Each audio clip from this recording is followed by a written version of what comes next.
Bienvenue Blandine. Hello! Je te remercie d'intervenir pour la coquille graphique. C'est très sympa. On va parler, droit d'auteur pour les graphistes freelance sur un sujet Ouais. un peu précis.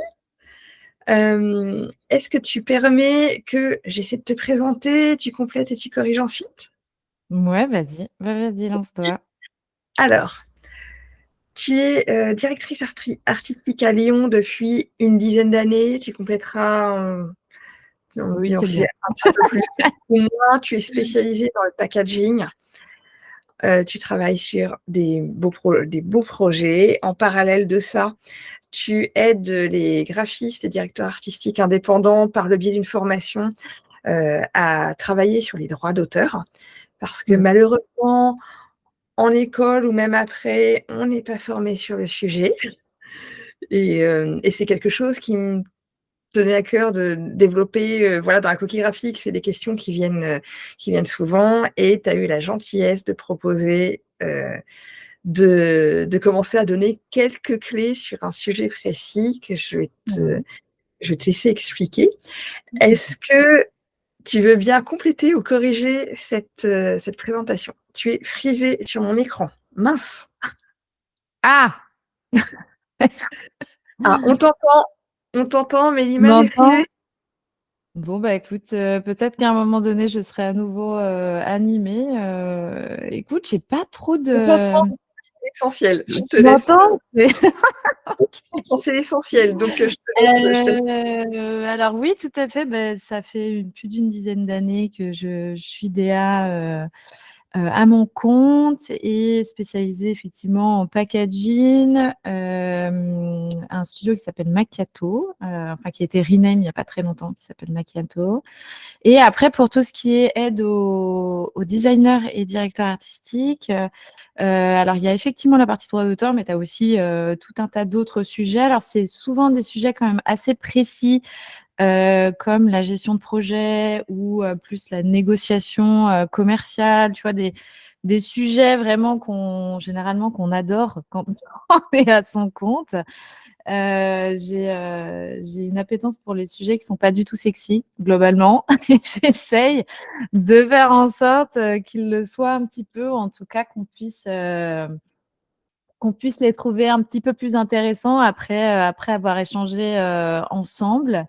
J'ai effectivement, surtout au niveau droit d'auteur, pas mal de bagages. Et ça fait à peu près 4 ans, je crois, je sais plus si c'est 4 ou 5 ans que j'essaie d'aider les designers à mieux comprendre ce sujet-là et à surtout défendre leurs droits, facturer correctement des droits d'auteur, etc., etc.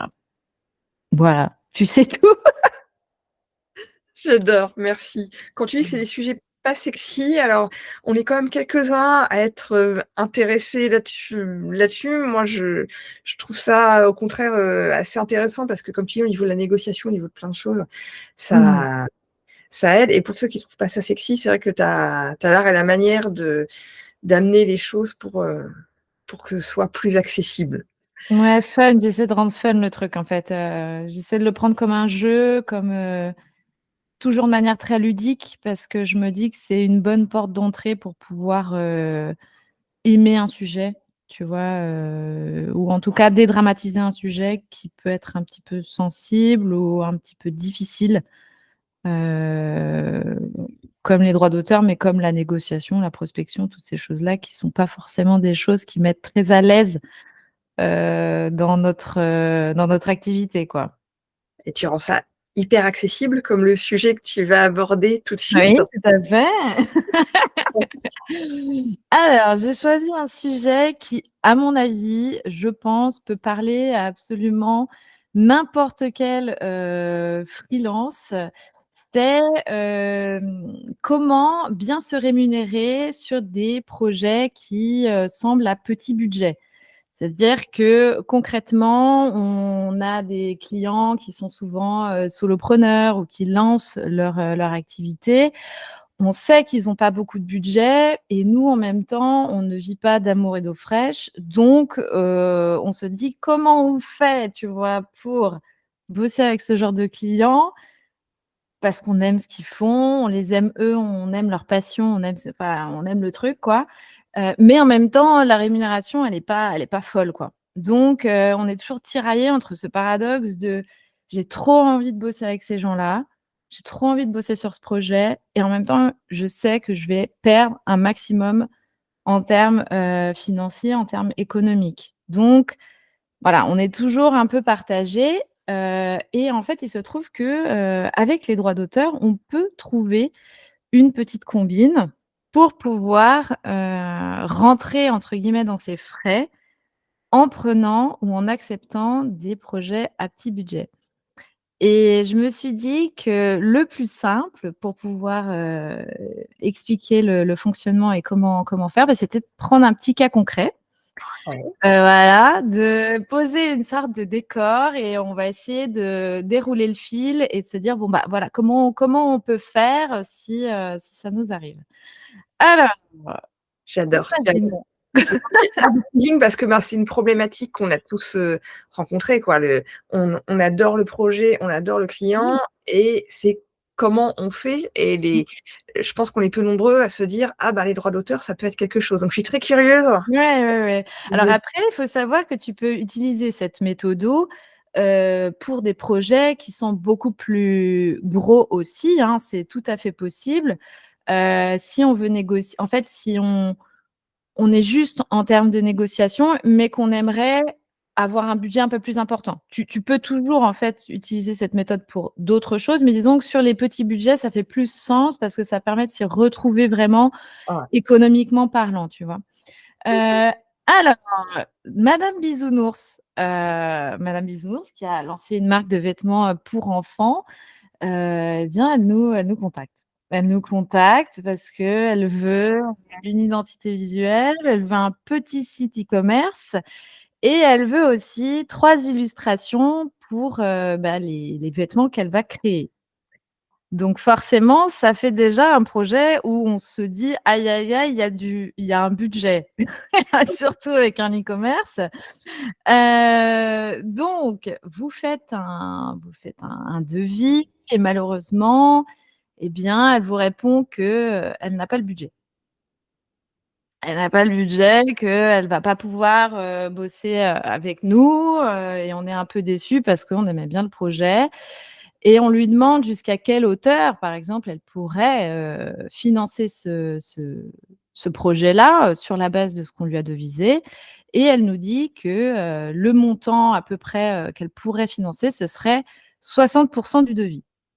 Voilà, donc il nous reste 40, ce qui est quand même pas mal. On va pas se mentir. Donc qu'est-ce qui se passe? Qu'est-ce qu'on pourrait trouver comme, solution pour pouvoir, trouver ces 40 là? Eh bien, la facturation de royalties. Alors je ne sais pas si ça te parle, ce mot, si tu connais la définition de royalties, je peux te la donner. Je veux bien, parce que je pense que j'ai peut-être une définition erronée. Pour moi, c'est, un pourcentage qui a été défini sur des bénéfices. Ouais, c'est plus un chiffre d'affaires, hein, plus global. D'accord. Ouais, ouais, pas forcément bénéfice parce que sinon après imagine tu fais 0 bénéfice dans ta boîte, la personne ne touche jamais rien. Donc on part du principe que c'est vraiment sur le chiffre d'affaires. Donc D'accord, déjà, c'est plus avantageux pour toi et ça te permet forcément de toucher quelque chose. d'accord, Donc en fait, ça va être de toucher une somme d'argent par rapport à la vente, d'un produit ou d'un service. Je reviendrai plutôt sur la partie service après parce que là, on est sur un cas produit, d'accord. et en fait, cette somme d'argent, elle va juste permettre, au client en face d'exploiter le travail, qui va être réalisé. Donc en fait, on touche de l'argent, une somme d'argent, des royalties sur les ventes en échange de droits d'exploitation. Voilà, c'est hyper simple comme fonctionnement. Le seul truc qui, à mon sens, doit être, envisagé avant de se lancer dans cette aventure de royalties, c'est déjà, est-ce que le montant qui reste à financer, donc imaginons là sur ces 40, est-ce que c'est une grosse somme? Parce que toucher des royalties, c'est forcément toucher de l'argent sur la durée. Donc du coup, si l'argent qui a financé est très élevé, ça peut quand même avoir un impact sur, l'activité et sur le chiffre d'affaires parce qu'on peut avoir besoin de rentrer quand même, de trésor.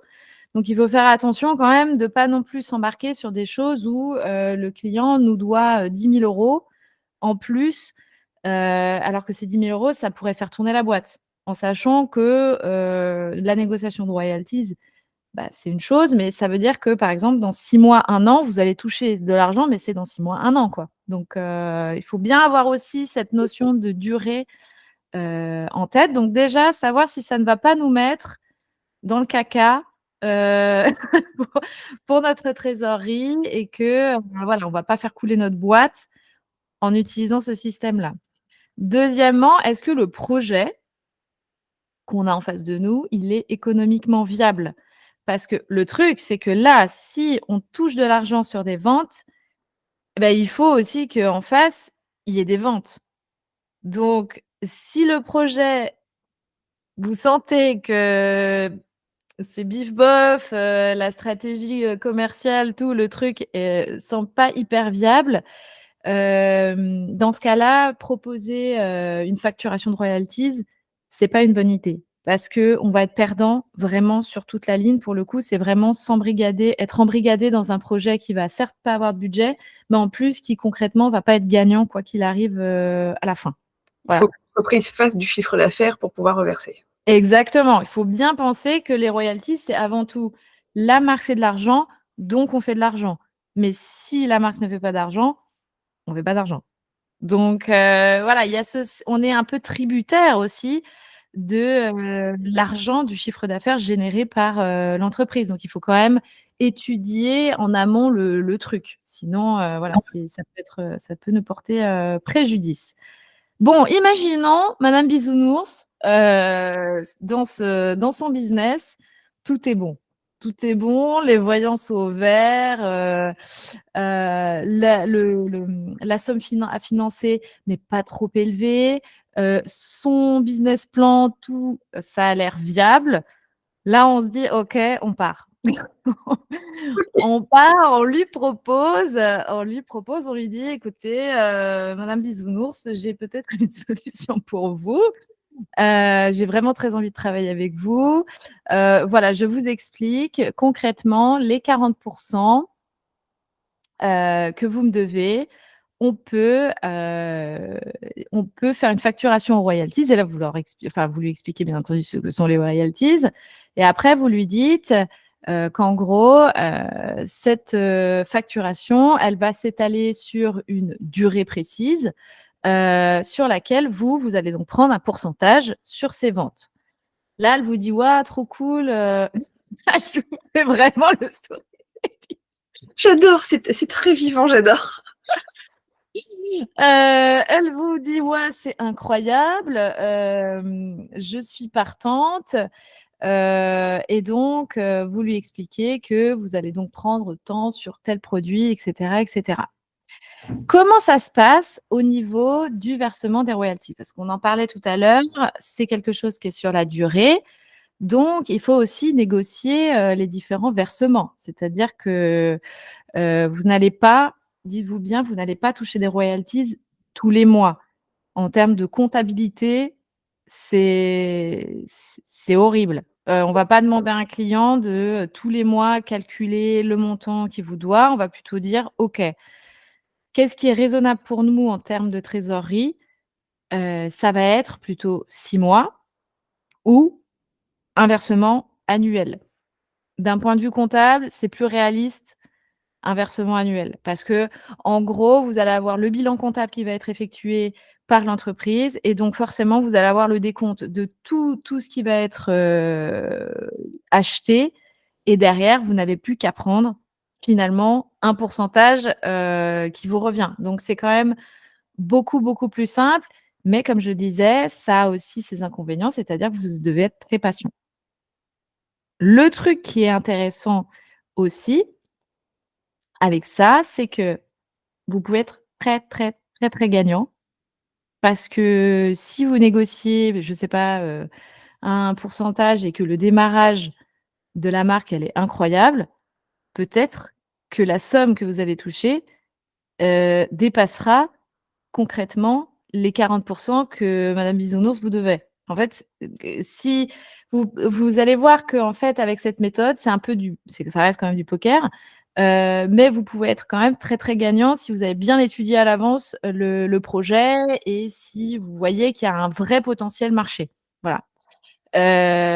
Alors, revenons à nos moutons. Donc, une fois que vous avez défini avec, madame Bisounours que les versements des royalties, ce serait une fois par an, on peut passer à quelque chose, d'un peu plus concret, c'est-à-dire comment vous allez procéder dans votre contrat de cession. Parce qu'une fois que vous avez dit: Vous «Bon, êtes d'accord. voilà», vous avez présenté le machin, vous lui avez dit: «Voilà, ça fonctionne comme ça les royalties, je vais me faire payer une fois par an, machin». Il faut passer, au contenu, du contrat de cession. En sachant que, madame, Bisounours, on est d'accord qu'elle veut une identité visuelle, elle veut un site et elle veut, donc les 3 illustrations. Sur quoi est-ce qu'on va déjà, appliquer les royalties? Parce qu'on a donc par prestation, un contrat de cession différent. Parce que ce qu'on va céder pour l'identité visuelle, ce ne sera pas la même chose que pour le site internet, ce ne sera pas la même chose pour les illustrations.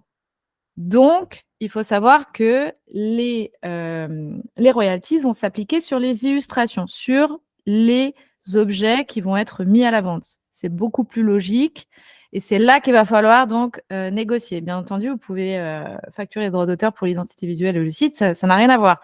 Mais disons que la partie royalties donc supplémentaire, qui va être sur l'achat des produits, elle se situe donc au niveau des illustrations.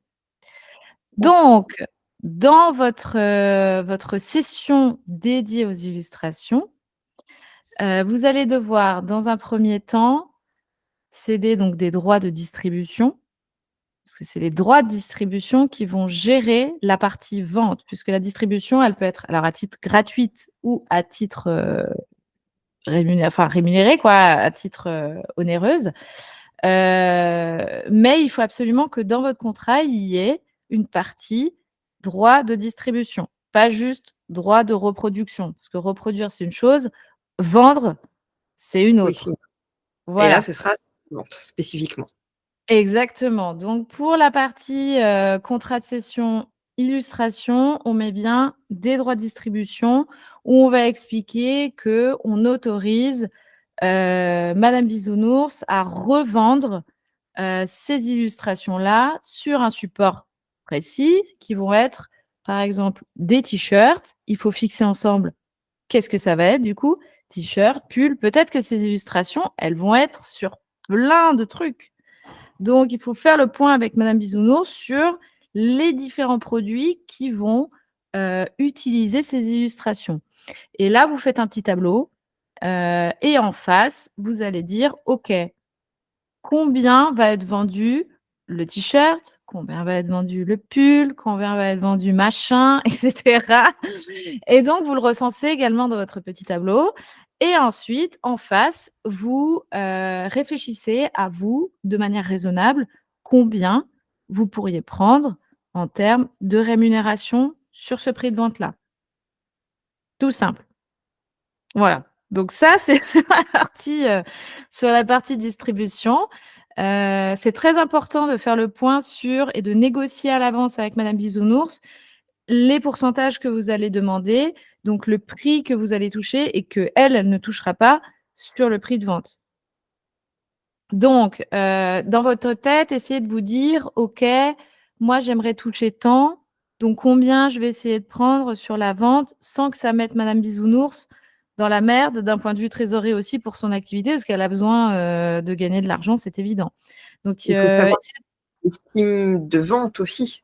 exactement. Donc se projeter, se dire: «Bon, elle va combien elle va faire de produits, par exemple, combien elle a estimé, sa vente de t-shirts et cetera et cetera. Donc tout ça, c'est vraiment à, discuter avec madame Bisounours. Ça va vous permettre en plus d'avoir une relation, de proximité, forte avec, votre client, de créer du lien. Donc en plus de ça, c'est hyper agréable parce que vous avez l'impression d'avancer main dans la main avec votre client et il y a de fortes chances pour que, ça puisse, devenir une collaboration pérenne, pour d'autres choses après parce que vous avez vraiment, il y a une confiance qui s'établit. Il y a aussi, un partage au niveau des informations qui est quand même et un intérêt aussi pour le business de madame Bisounours, par exemple, qui est, assez, important et elle verra aussi à quel point vous êtes expert dans la gestion d'entreprise et cetera, parce que vous savez comment, marchent les mécanismes, d'une boîte. Donc c'est aussi ça qui est assez positif, je dirais,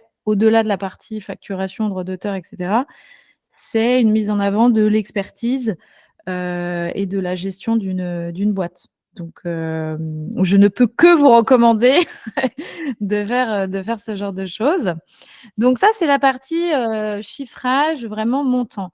Après derrière, il va y avoir aussi quelque chose de très, très important sur lequel il va falloir négocier, c'est la durée. Parce que pendant combien de temps vous allez ponctionner, cet argent?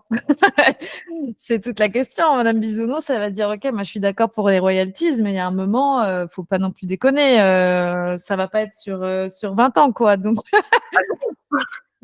même si ce serait très sympa, pour nous, mais c'est De toute pas le façon, dans toutes les cessions de droits d'auteur, il y a une durée à définir à chaque et fois. tout à fait, tout à fait. Alors, ce qui, à mon sens, est le plus, stratégique, et surtout le plus rassurant pour, un client comme, madame Bisounours, c'est de faire une toute première session avec une durée de 1 an. 1 an, ça va déjà permettre de comprendre comment fonctionne le business de madame Bisounours? C'est-à-dire, est-ce que ça se lance tranquille? Comment elle se débrouille et cetera? Vous allez pouvoir aussi étudier potentiellement, la com, comment elle gère, comment, voilà, tout ça, en fait, va vous permettre juste de faire une sorte de data, de base de données, en fait, d'informations où vous allez pouvoir comprendre les mécanismes de vente de cette boîte-là et aussi avoir un aperçu du potentiel de cette boîte-là. Si vous atteignez au bout d'1 an, la somme, que vous attendiez, dans ce cas-là, vous faites une reconduction, des droits sur les différents éléments que vous avez cédés, mais sans royalties derrière. Juste en fait, vous continuez à titre, gratuit, mais je ne recommande pas ça. Je recommanderais de baisser, heu, fortement le prix des royalties, de prendre que quelques petits deniers, juste parce que la personne utilise quand même vos créas pour la vente de ses produits. Donc là, ça va être vraiment du bénéfice. Pour moi, c'est important quand même que vous fassiez du bénéfice au-delà de la rémunération juste d'un trou, de financier lié à un investissement de départ. Pour moi, c'est normal que derrière, vous touchiez aussi de l'argent parce que, bah, si vous avez un t-shirt intégralement designé avec votre truc, c'est normal aussi que vous touchiez un petit truc. Voilà. Donc ce que vous pouvez faire, c'est que sur la première année, ça peut être, vous pouvez prendre, je sais pas, 12, 13, 14 et à partir de, la deuxième année, quand vous faites le renouvellement du contrat, vous pouvez céder sur une durée beaucoup plus longue, par exemple 10 ans et là, vous mettez un pourcentage, je sais pas moi, de, 6% par exemple, moitié moins. Donc ça vous permet quand même d'avoir une rétribution par rapport à l'importance de votre travail dans la mécanique de la vente, puisque c'est la réalité et en même temps de faire du bénéfice, donc ce qui est plutôt, intéressant pour votre boîte. Ça permet de toucher des revenus passifs, sur votre travail et ça, c'est hyper important pour une stabilité, économique aussi pour son activité. Donc Si au bout d'1 an, voilà, vous voyez que vous êtes content, vous avez comblé le trou de la sécu, vous pouvez donc baisser vos royalties.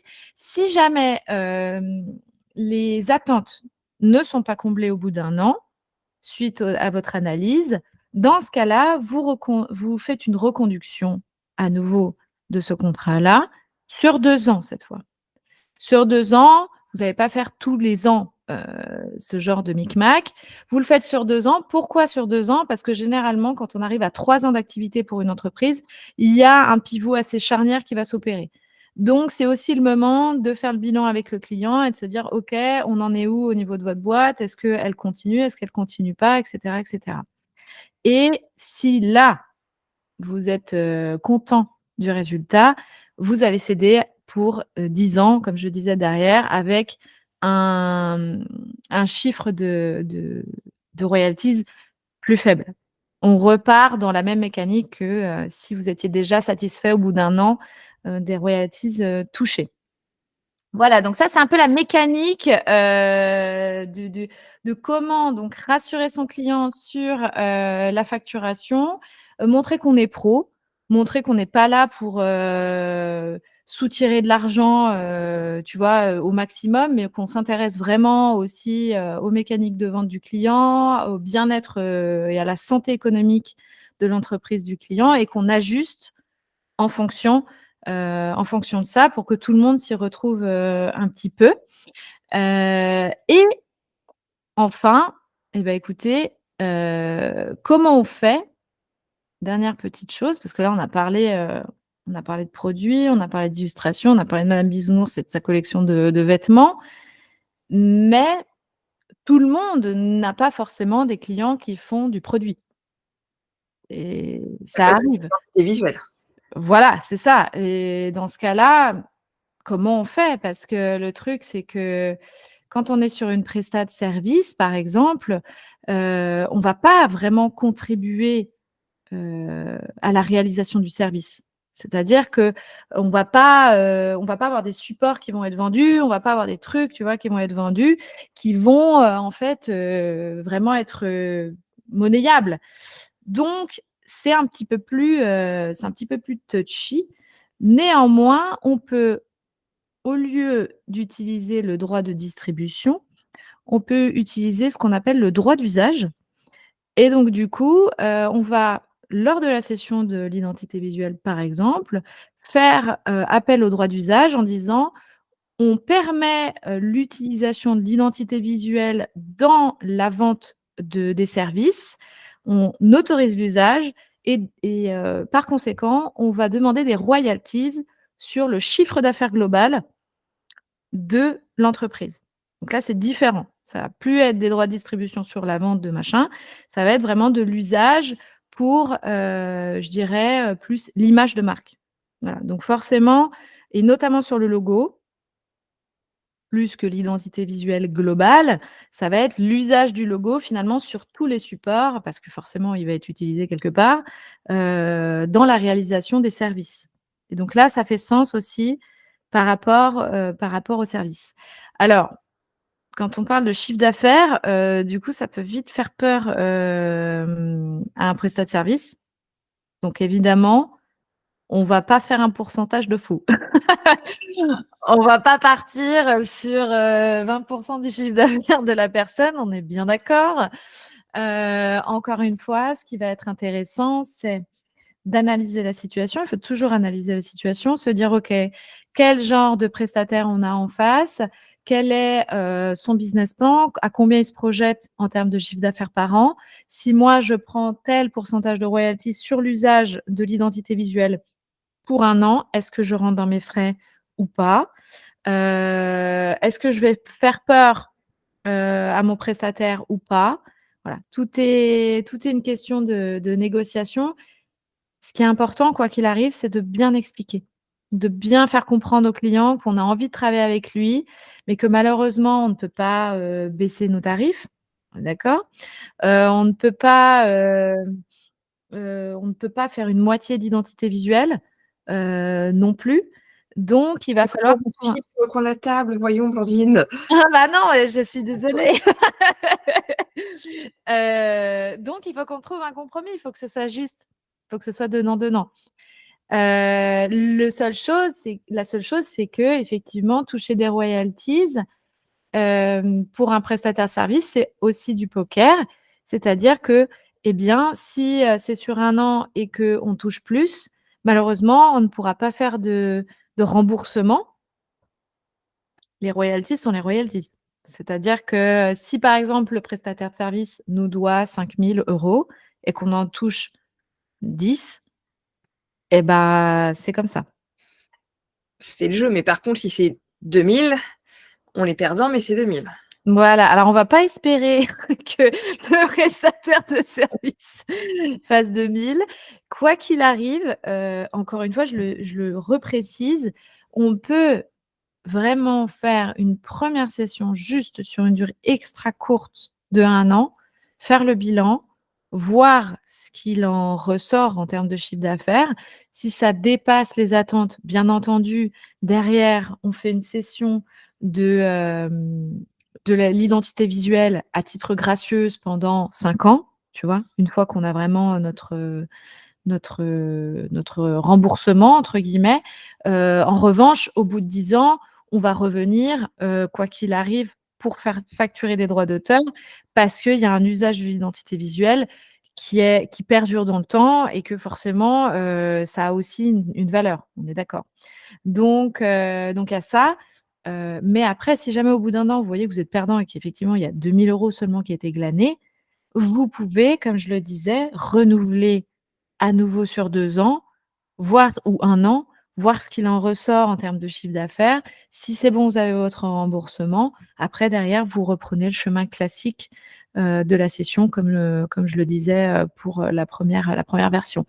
Donc tout est une affaire, de jonglage, hein, j'ai envie de dire entre les chiffres, mais au moins ça permet de prendre des projets, heu, à petit budget ou en tout cas où les clients n'ont pas, du tout, sur le moment, ils paniquent, ils peuvent pas faire appel à vos services. Vous ne baissez rien, vous faites vos services comme vous l'entendez et derrière, quoi qu'il arrive, à un moment donné, vous allez être rétribué à votre juste valeur et c'est ça qui est important, c'est que quoi qu'il arrive, on ne perd pas, on n'est pas perdant.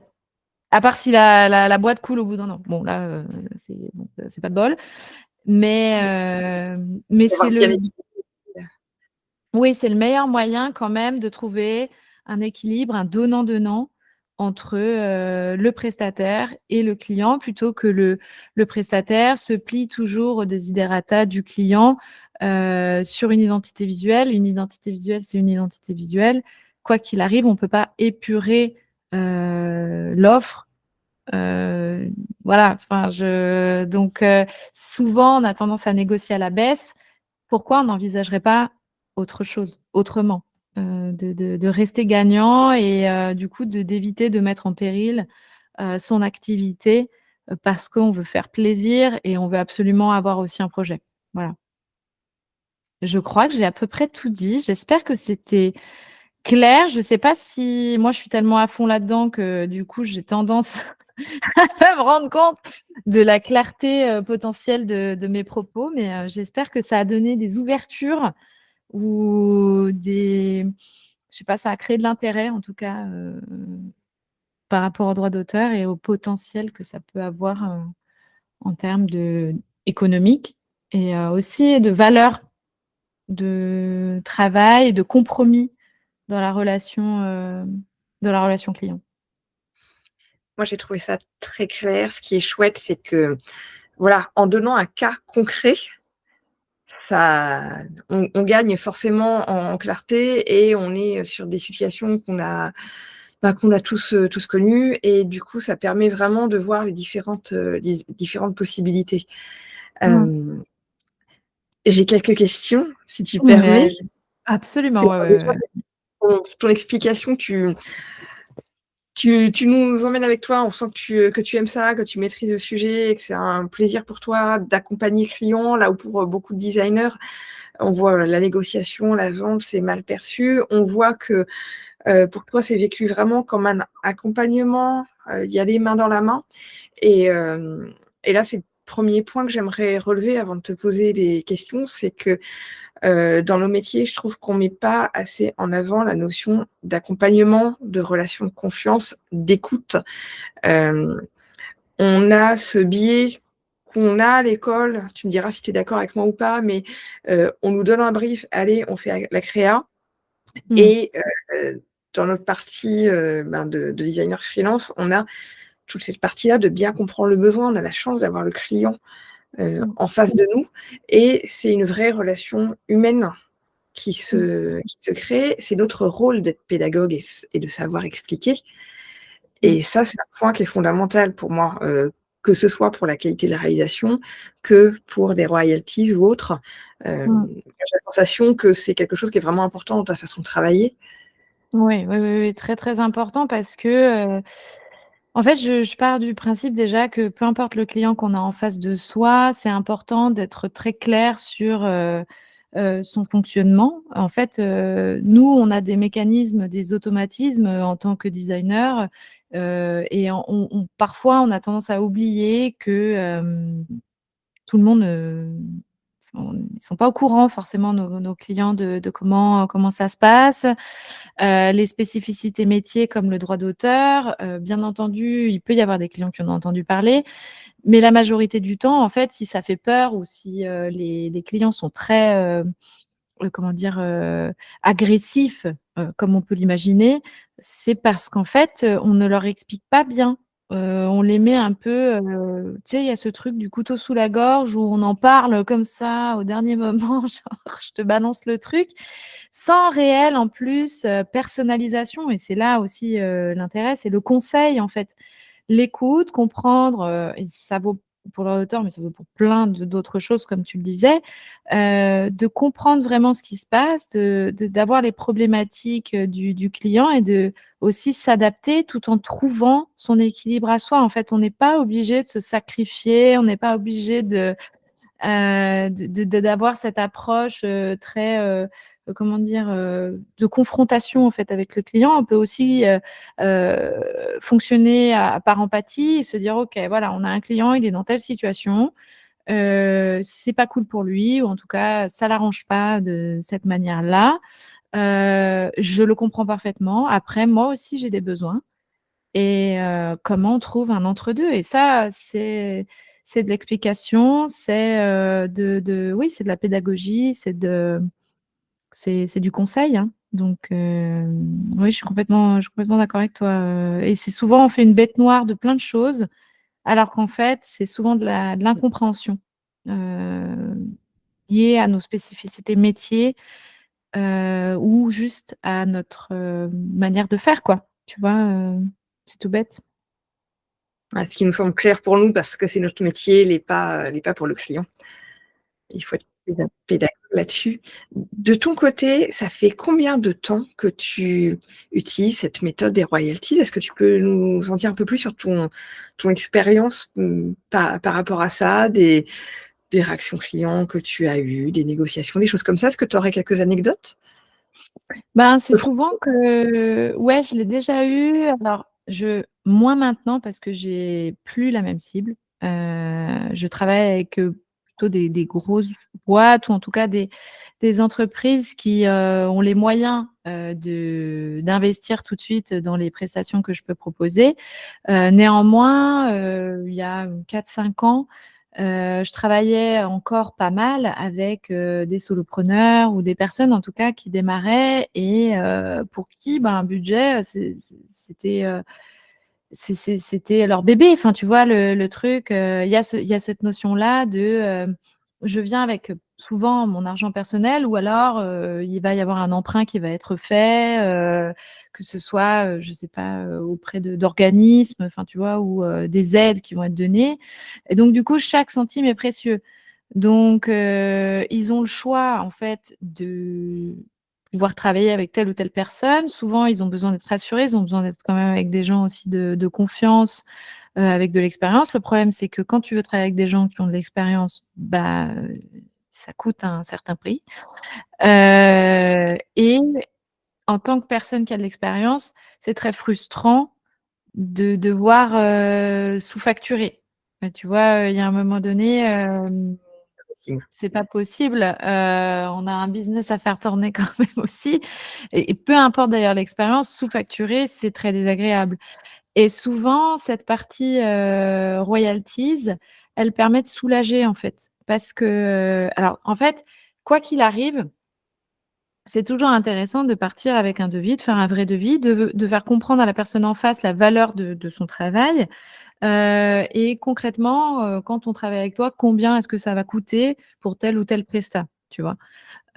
Ensuite, rien ne t'empêche d'avoir des alternatives, pour pouvoir, travailler avec le client. Donc il y a la partie royalties qui est faisable. Moi, je l'avais fait avec une marque qui s'appelle, Mum Life, qui, était de la box par abonnement, pour, des produits bébés et femmes enceintes et cette cliente-là, elle, au départ, quand elle a commencé, et ben, elle avait de l'argent certes, mais elle avait pas non plus, des 1000 et des cents, si tu veux. Le truc, c'est qu'elle avait des besoins en com qui étaient énormes, comme énormément de boîtes qui commencent au final parce qu'on a toujours besoin d'énormément de com pour pouvoir, ben, se lancer et elle avait la chance, enfin, pour moi en tout cas, elle avait la chance de pouvoir, vendre, des produits et donc moi, j'avais fait, si tu veux, tout ce qui est packaging ou coffret ou voilà. Donc en fait, il y avait l'opportunité, de le faire et j'ai tout simplement expliqué, comment ça fonctionnait et il se trouve qu'en fait, quand elle s'est lancée et ça c'est coup de chance, je vais pas mentir, il y a eu le covid qui est en fait, qui est arrivé et il se trouve que les business en ligne, à ce moment-là, pour la grande majorité, ont explosé parce que les gens ne pouvaient plus acheter en physique. Donc du coup, voilà, il y avait ce truc-là, tu vois? Donc pour moi, ça a été très avantageux et c'est pour ça que je disais, on peut très rapidement rentrer dans des frais, finalement, si jamais on voit que la boîte, au bout de 2 ans, elle a tu vois, elle fait un boom, en fait. Heu le truc qui est, quoi qu'il arrive, très important, c'est d'expliquer au client comment ça fonctionne, d'expliquer le principe des droits d'auteur, expliquer quels sont les royalties, mais quels sont les enjeux, donc les avantages et aussi les inconvénients pour le client. C'est-à-dire que potentiellement, il devra nous reverser plus que, ce qui était, devisé au départ. Donc c'est pas une manière, heu, classique et conventionnelle de toucher de l'argent, mais c'est un moyen pour le prestataire quand même de rentrer dans ses frais. Voilà, il faut juste expliquer le truc, et après, bah, écoute, moi ce que je faisais, c'est que je me faisais payer, 1 fois par an, comme je te le disais, avec une demande de vérification comptable. Tu Comment demandes ça des se passe preuves. justement? Parce que Oui, c'est oui, le client qui te dit: «Ben, là, j'ai fait tant de chiffre d'affaires», alors c'est une 1 fois par confiance an, en ou termes de droit d'auteur, tu as le droit de faire appel, tu as droit de ton droit de vérification. Donc en fait, tu peux demander le bilan, tout simplement, le bilan comptable avec, les recettes, enfin que tu puisses observer vraiment, les recettes qui ont été opérées pour, tel ou tel truc où tu as cédé des droits et toi, vérifier que le montant qui t'a été versé, eh bien, c'est, bien celui qui était dû, tout simplement. Normalement, ce qui se passe au bout d'1 an, c'est que tu as le client qui te dit: «Voilà, on a fait tant de ventes sur les produits, ça équivaut à tel montant». Toi, tu fais une facture et après derrière, tu touches tes royalties.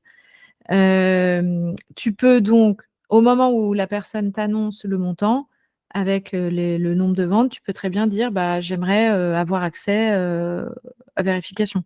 Tu vois? Tout simplement. évidemment, ça a été expliqué en amont. Bien sûr, bah oui, c'est évident. Parce que si jamais tu lui dis, mais de toute façon, ça paraît logique, c'est une relation de confiance. Donc, heu, le client à tout moment est susceptible de te présenter une preuve, à l'appui de ce qu'il annonce. Enfin, tu vois? Donc, concrètement, pour moi, c'est pas choquant de le demander, bien au contraire. Si le client a rien à cacher, de toute façon, qu'est-ce que tu veux que tu vois? Il va dire: «Oui, OK, pas de problème», enfin, tu vois? Donc oui, il y a ça, que tu peux demander et après en gros, tu fais ta facture et tu touches tes royalties, point, et tu fais une reconduction de cession de droit si on a besoin. Heu, le secret, enfin, il y en a pas, le secret, ça va être, comme je disais, de bien analyser, le business qu'on a en face de soi, de bien comprendre les montants qui vont être, associés aux produits, qui vont être vendus, de bien définir un pourcentage, en tout cas un pourcentage qui nous semble, être, juste, par rapport à la durée, de cession, et de bien l'expliquer de A à Z, au client, pour bien lui faire comprendre qu'on n'est pas là pour l'arnaquer non plus. Mais souvent, il y a pas de problème. Enfin, comme je le disais plus tôt, il y a pas de problème avec les droits d'auteur à partir du moment où on les explique vraiment très bien, en fait. Vraiment. Oui. Il y en a pas. Tous pédagogues et moi j'ai une question qui me vient, qui m'a déjà été posée, où j'avais expliqué, comme tu le disais, que, le contrat serait fait d'abord sur 1 an, Mmh. puis réajusté ensuite. Ouais. Quand bien même il y a une relation de confiance qui est là, le client n'était pas totalement rassuré d'avoir cette notion de flou, de se dire: «OK, je vois bien qu'on travaille main dans la main et tout ça et j'ai confiance», mais de ne pas savoir, les conditions du prochain contrat, quel Ah oui. âge et tout ça, même si je sais qu'on fera au mieux, c'est pas rassurant pour moi. Mmh. Est-ce que tu as déjà eu, ce questionnement-là et comment tu le gères? Ouais, c'est le point, je dirais, le plus, souvent touchy pour les clients, c'est, la réassurance, de la reconduction. La reconduction aussi, elle doit être abordée, heu, tout de suite. C'est-à-dire qu'on certes, on négocie un premier contrat, mais on négocie aussi le suivant, en fait. Enfin, dans le sens où, c'est important alors déjà de mentionner dans le contrat comment va se passer la reconduction, les conditions de reconduction. C'est, des garanties qui vont lui permettre de comprendre, comment ça va se passer, qu'on va pas l'arnaquer, et cetera, et cetera. Tu vois qu'il y a pas d'anguille, hein, sous roche.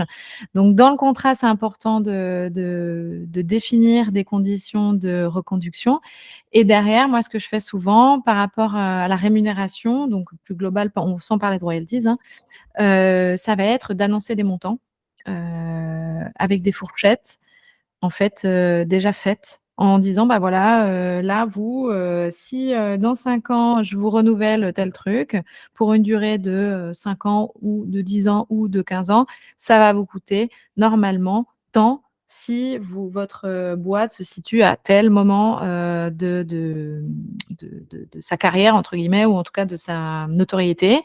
En fait, ce qu'il faut présenter au client lors d'une reconduction, c'est des critères, de reconduction, qui soient très clairs, pour qu'ils se disent: «Bon, bah, la personne, elle fait pas au pif, elle choisit pas au pif là comme ça, un petit truc», non, non, c'est important de garantir que quoi qu'il arrive, la reconduction sera faite en toute confiance, en toute courtoisie et en toute bonne foi, surtout, pour les 2 parties. Ça, c'est évident. À part s'il y a conflit, quoi, bien sûr.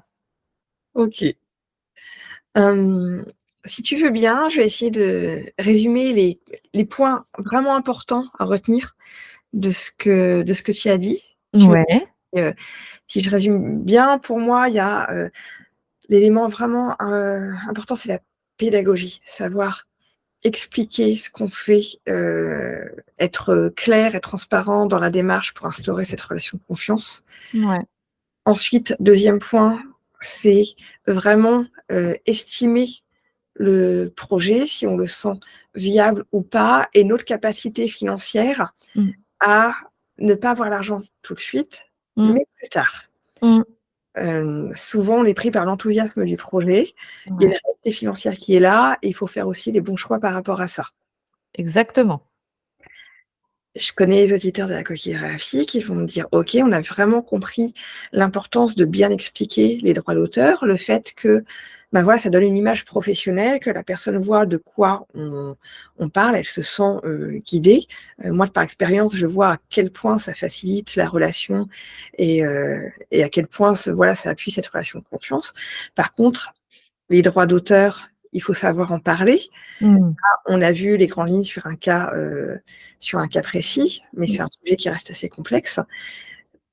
Toi, tu proposes une formation là-dessus, Oui. formation que j'ai eu le plaisir de suivre. Ouais, ouais, ouais, ouais, bah, disons que, c'est important de savoir de quoi on parle,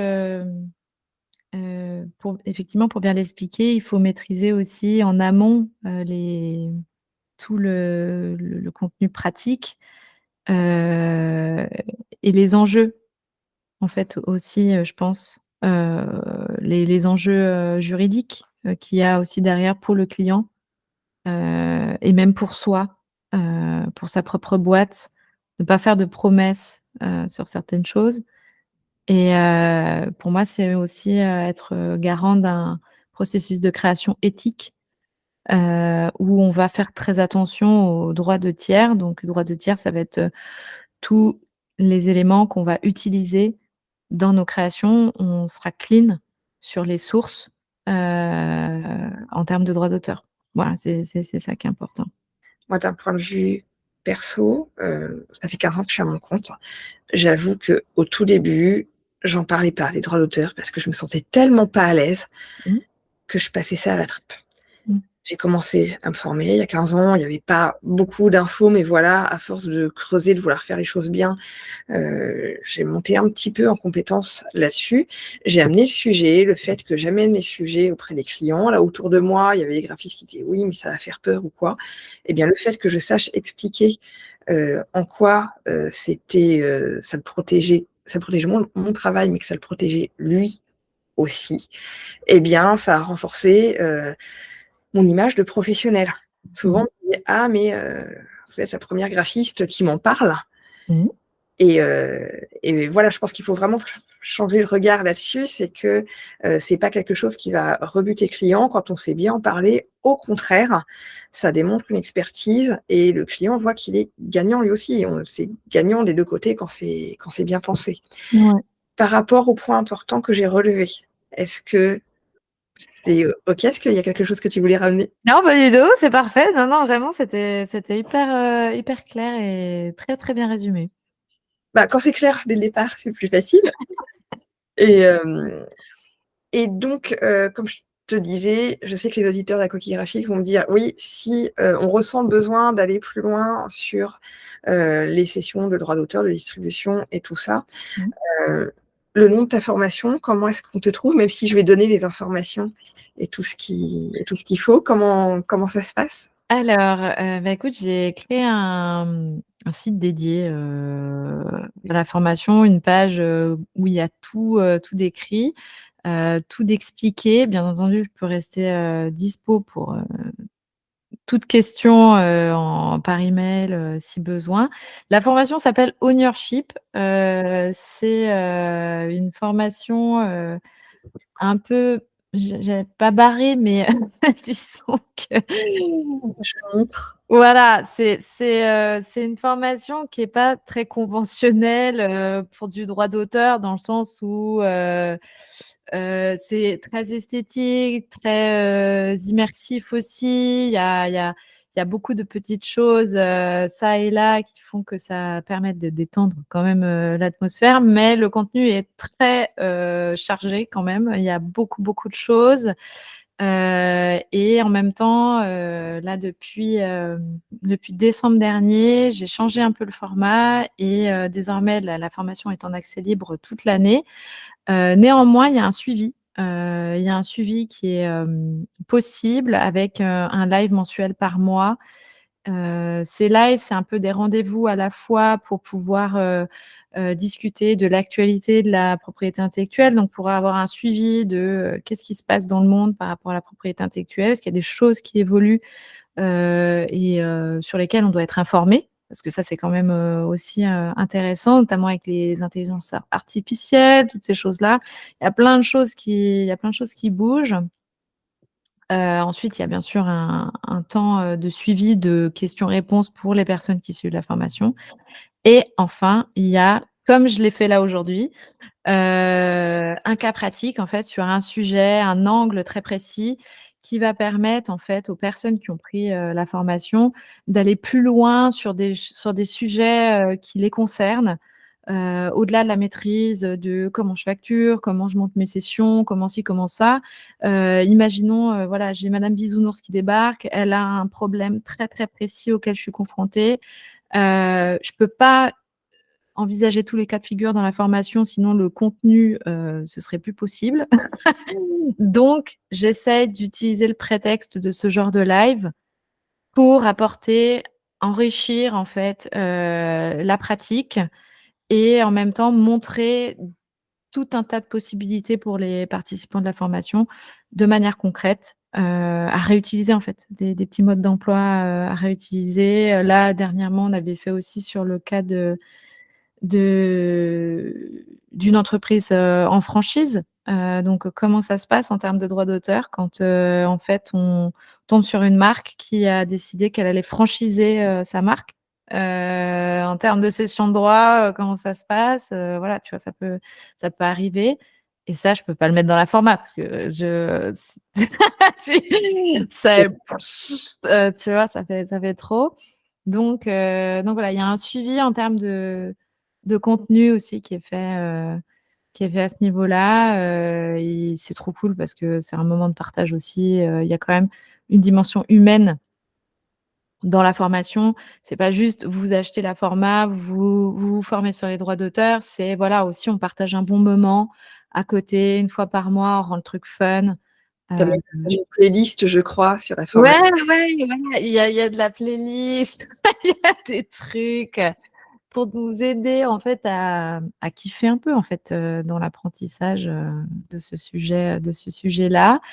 D'ailleurs je crois qu'on avait convenu, il me semble qu'on avait convenu que, pour tes participants, je sais pas comment on peut dire, ta communauté, voilà, C'est la copie graphique. de la coquille graphique, je proposais, un petit code promo pour 5 personnes, si jamais, moins 10% sur la formation.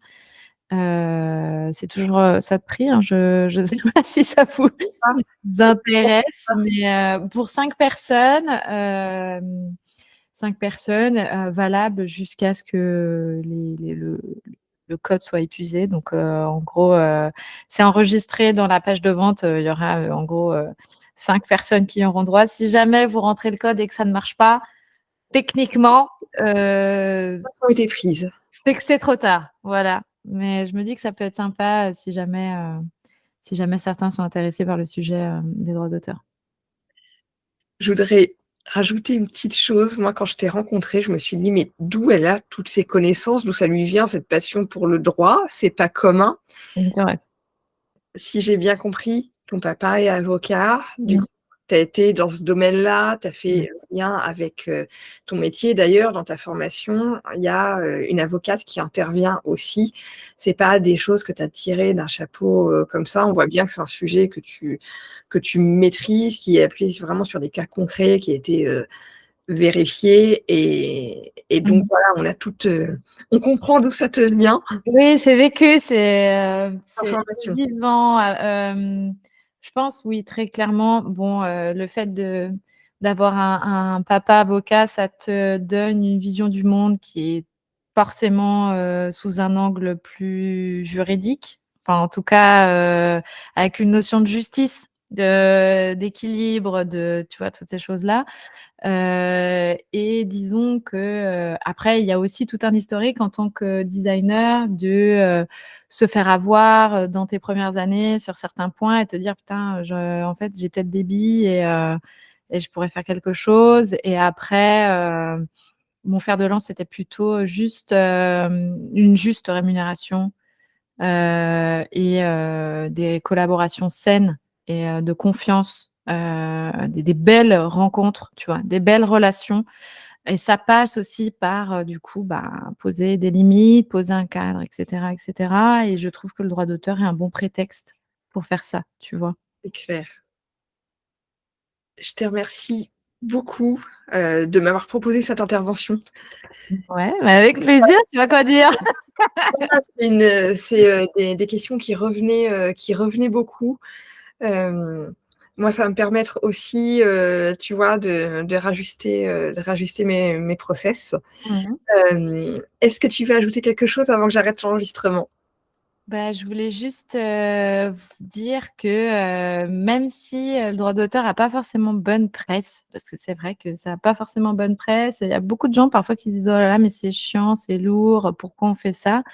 Une fois qu'on rentre dedans, on peut être étonné, de l'intérêt qu'on peut y trouver, surtout en étant designer, et c'est vraiment avec la pratique qu'on maîtrise en fait, au fur et à mesure, et que la peur en fait s'en va, et surtout, on peut être très surpris de la réaction des clients quand vraiment on se met dedans, en fait. Je pense que c'est ça la morale, c'est surtout quand parfois on se prend un petit taquet, un petit taquet derrière la tête en se disant: «Ouais, j'avais plein d'a priori, je pensais vraiment que les clients allaient penser ça, ça, ça, ça, ça», et en fait pas forcément, et je trouve que c'est assez rafraîchissant de se dire que, ben, on peut avoir un biais ultra négatif sur un truc, en fait, c'est juste, dans notre tête, quoi. Donc Je peux témoigner de ça, il y a encore pas longtemps. Il y a 2 mois, j'ai un contrat qui a été signé pour la création d'une identité visuelle et la façon dont j'ai amené les droits d'auteur a fortement contribué à ce que je sois, choisie sur cette mission. ah! Donc C'est trop bien! la finance que ça induit. OK. Bon, bah, je suis ravie. Franchement, voilà, c'est tout ce que j'ai à dire. Écoute, en plus, si tu clôtures avec une super, belle, histoire comme ça, moi je j'achète. J'achète, j'achète. Merci beaucoup, Blandine. Avec plaisir.